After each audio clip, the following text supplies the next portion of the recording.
Welcome back to मेरे और तुम्हारे चैनल बबली जिगली टेल्स में। हेलो दोस्तों, यहाँ एक आलसी टिड्डे की कहानी है। सुंदर। एक घना जंगल था। जंगल में सुंदर नाम का एक आलसी टिड्डा रहता था।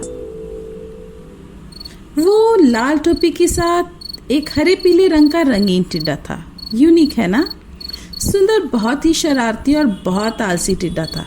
उसे कभी भी काम करना पसंद ही नहीं था। सुंदर को सिर्फ अपनी लाल टोपी दिखाने में मजा आता था। वो केवल पसंद करता था खेलना, खाना, पीना, सोना और गाना।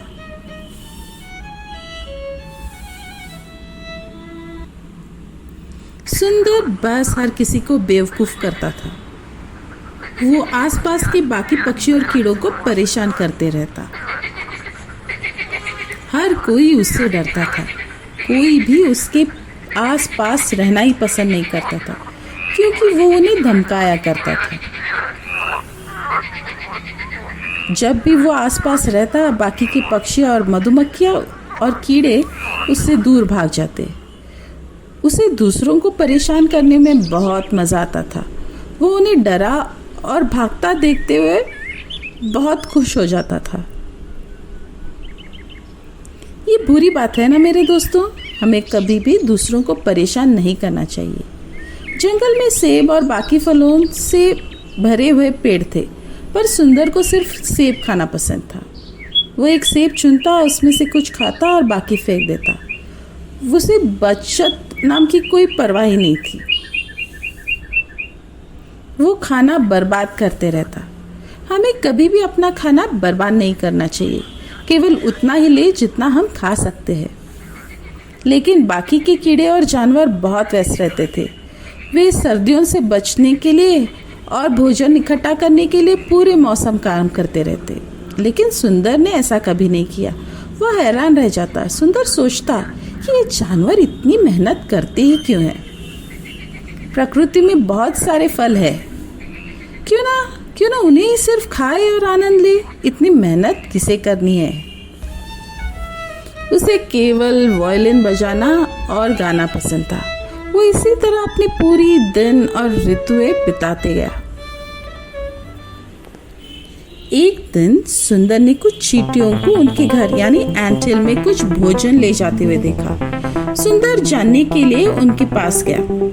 उनसे पास जाकर उसने पूछा, हे वेस्ट चींटियों, मैं सुंदर हूँ, क्या कर रहे हो तुम लोग? चींटी में से एक ने जवाब दिया, सुंदर, मैं मुरली हूँ। ये मेरे दोस्त और परिवार है। हम सर्दियों से बचने के लिए भोजन एकत्र कर रहे हैं। सर्दियाँ नज़दीक है, हमें भोजन इकट्ठा करना है और सर्दियों के लिए अपने परिवार के लिए उसे बचा के रखना है। सुंदर ने पूछा, आप बहुत कुछ खा सकते हो? जंगल में तो बहुत सारा खाना है। सर्दियों के दौरान और भी बहुत कुछ होगा।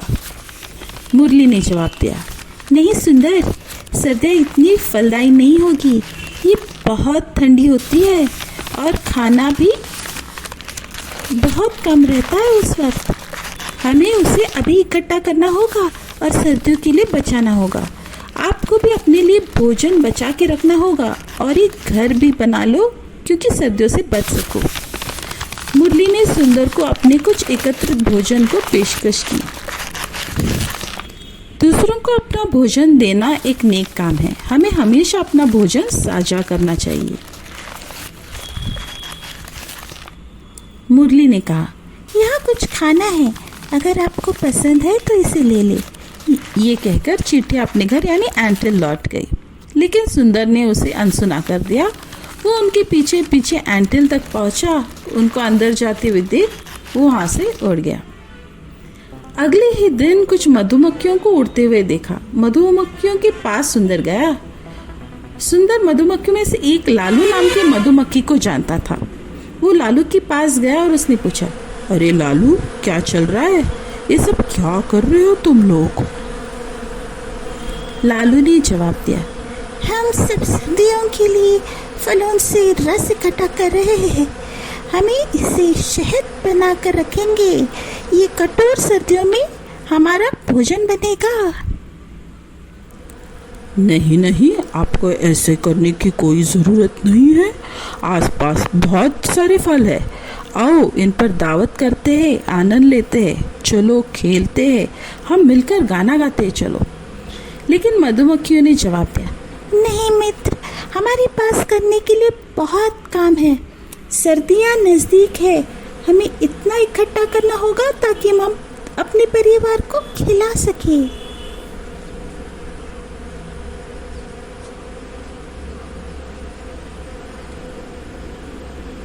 और वे सभी अपने आस पास के कामों में व्यस्त हो गए। और अब सर्दी आ गई और ठंड होने लगी। पूरे दिन बर्फबारी होती रही। भोजन थोड़ा और थोड़ा कम और कम होने लगा।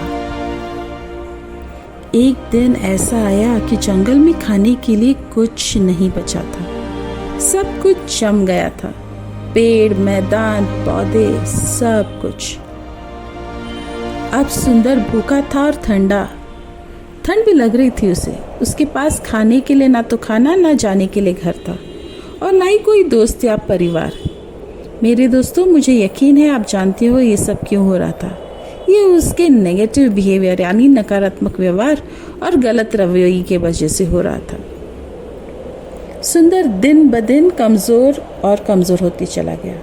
एक दिन सुंदर बहुत भूखा और बहुत कमज़ोर था।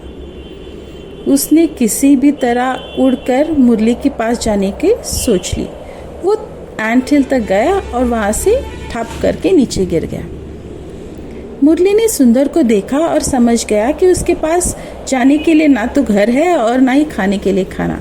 इसलिए मुरली और उसके दोस्तों ने सुंदर के लिए भोजन ला के दिया। सुंदर ठंड के कारण बैंगनी पर्पल हो गया था और बहुत भूखा था। इसलिए एंट हिल की चींटियों ने उसके लिए और भोजन लाया। अब सुंदर ठीक महसूस कर रहा था। मुरली और उसकी चींटी सेना ने सुंदर को सर्दियों के दौरान अपने एंट हिल में रहने की अनुमति दे दी थी। सुंदर अब दोस्त पाकर बहुत खुश था। कठोर सर्दियां फीकी पड़ गई और वसंत आ गया था। सारा जंगल हरा भरा हो गया था। अब सुंदर को एहसास हुआ कि वो जो भी किया था वो सब गलत कर रहा था। मधुमक्खी और चींटियां ये सब सही थे। अब सुंदर पूरी तरह से बदला हुआ टिड्डा था। सुंदर ने अब खेतों में अन्य चींटियों और मधुमक्खियों के साथ रस इकट्ठा करने, भोजन इकट्ठा करने, पक्षियों को अपना घोंसला बनाने में मदद की, कीड़ों को अपने छेद ढूंढने में मदद की। अब सभी ने सुंदर को भी उसके रहने के लिए एक बिल बनाने में मदद की और सर्दियों से बचने के लिए खाना भी उसे इकट्ठा करके दिया। अब वो एक दोस्ताना टिड्डा था। सुंदर अपने जीवन से प्यार करता था। अब वो आने वाली सर्दियों से नहीं डर रहा था। अब जंगल में सभी पक्षियां और मधुमक्खियां, कीड़े और जानवर खुशहाल परिवार थे। कहानी का नैतिक है, हमें काम करना चाहिए। हमें विनम्र, उदार, देखभाल करने वाला होना चाहिए। हमें अपना काम खुद करना चाहिए। इससे हमें खुशी भी मिलती है और इससे हमारा स्वास्थ्य अच्छा रहता है। तो दोस्तों, बने रहिए अगली नई कहानी तक। इसके अलावा इसमें बोबो नाम का एक हाथी जो गुलाबी रंग का है, उसकी भी कहानी है, जो कि आपको इंग्लिश और हिंदी दोनों में मिलेगी। और लेजी ग्रासहॉपर नाम से ये इंग्लिश में भी है। तो आप जरूर देखिए चैनल्स और लाइक, शेयर और सब्सक्राइब कीजिए। तब तक बाय बाय।